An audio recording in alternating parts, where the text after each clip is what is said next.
Hola, Condado de Wyandotte. Soy el alcalde Mark Holland. Soy Fresita. Yo soy señor Leche.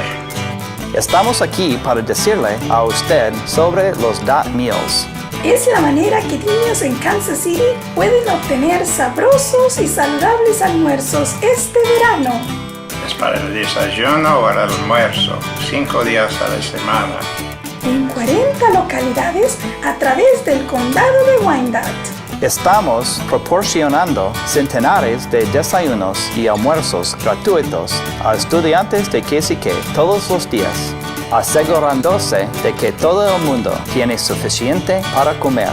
Pero ahora estamos al servicio de comidas gratis durante el verano y no tienes que estar en la escuela de verano para comer.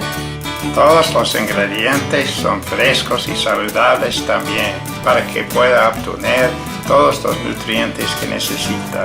No importa lo que estás haciendo este verano, si estás lanzando a los canastas, como señorita Strawberry, bailando como el señor Broccoli, leyendo como señorita Banana, o rodando como señor Taco, venga a ver como los Dot Meals rock.